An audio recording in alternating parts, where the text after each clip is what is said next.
So sub dito, determine the tension P in the cable which keep the 100-pound block a steady acceleration of 5 feet per second squared up the incline. So yun.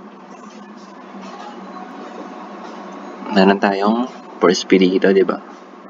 So yung block natin, magkakaroon yan ng weight dito.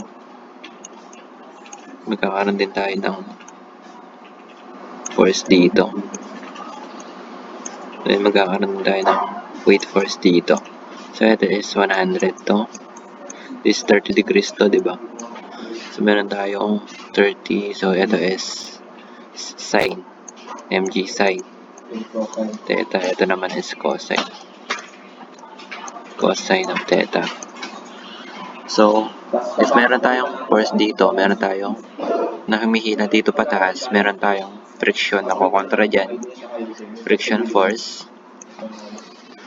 Tapos, meron din tayong weight force na kukontra din doon.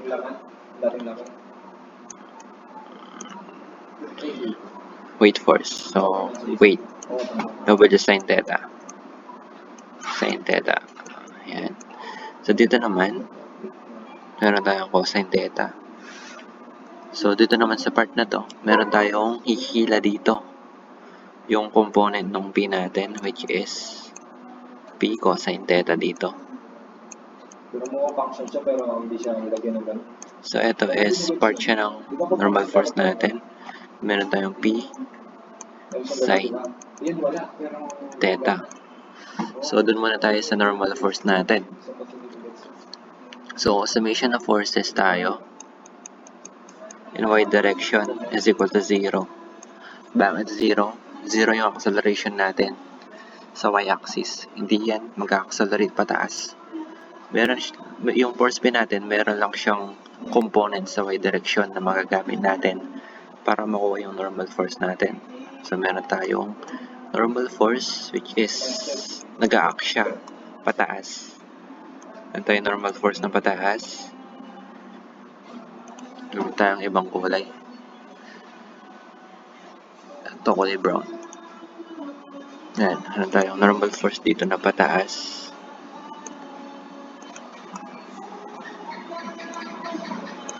Yan. Tapos meron tayong weight force dito, di ba? Yung weight natin, which is yung perpendicular sa sa plane. So meron tayong treat natin as yung pababa na force is negative. So yung normal force natin is positive siya. So paangat yung direction niya. So meron tayong minus natin yung sa weight which is 100 cosine of theta. Yung theta natin is 30 plus yung component ng P natin which is P sine 30 is equal to 0. So yung N natin yan is equal to 100 cosine theta minus P sine of 30. So yung friction natin is multiply lang natin to dito dun sa coefficient of static friction, di ba? So proceed na tayo sa x direction. So summation of forces in x direction is equal to mass times the acceleration. So meron na tayong acceleration sa x direction. So yun. So meron tayong negative. I-treat natin yung force na going left as negative. So meron tayong negative na friction force. Substitute na natin yung 0.5 na kinetic of friction. Then multiply natin dun sa normal force natin which is 100 cosine of 30 minus the P sine of 30. Tapos meron pa tayong weight force na sumasalunga dun sa force P natin which is the negative 100 sin theta.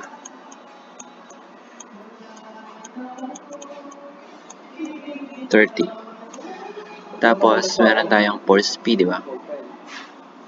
Plus P sin theta. Ay, hindi pala. Cosine na tayo. Sa x direction na pala tayo. P cosine of 30 degrees. Plus, ano pa? Meron pang isa. Pakihanap. So, di ba, F force P to. If yung component na to is P cosine theta. Eto. So, meron din tayong P na humahatak dito. So, meron pa tayong P na isa. So, plus P is equal to mass, which is 100 divided by 32.2 multiply by 5, which is given naman to dun sa problem natin. So, solve natin. Solve for phi. So, distribute natin to, which is negative 0.25 multiply by 100 cosine 30. Meron tayong negative 21.65 o 665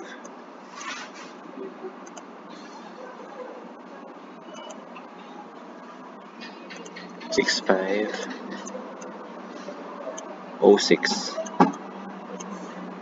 plus 0.5 0.25 multiply by sine of 30. Meron tayong 0.125p. 0.125p minus negative 100 sine of 30. Negative 50. Negative 50 plus cosine of 30 is that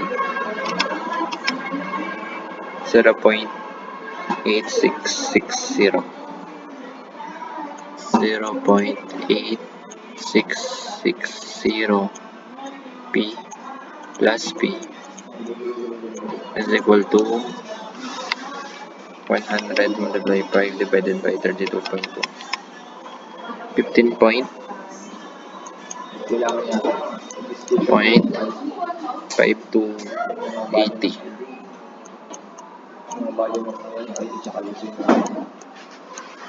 Okay, so combining like terms tayo.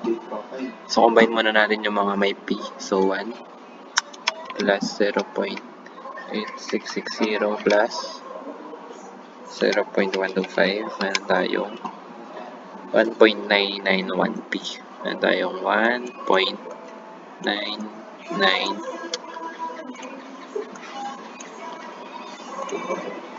Lakihan natin. Tayong 1.991p. Tapos negative 50. Negative 50 minus 21.6506 equal. So, meron tayong negative 71. Negative 71.6506. Pangit ng sulat.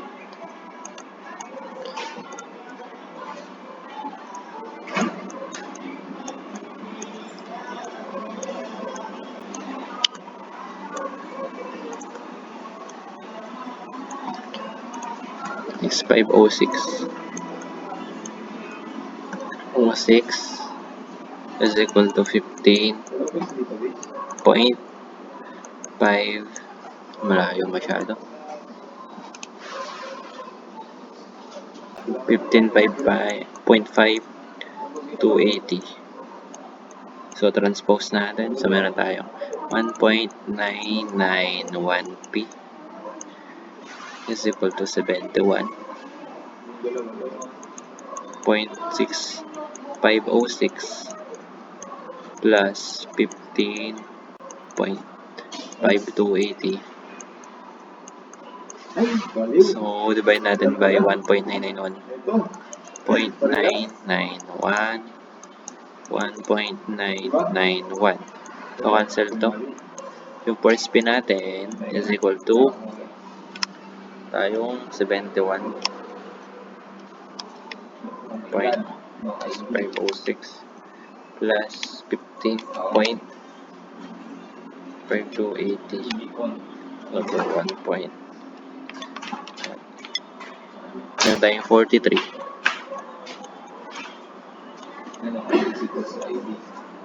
43.7863. 7863 pound force. So, ito na yung sagot natin.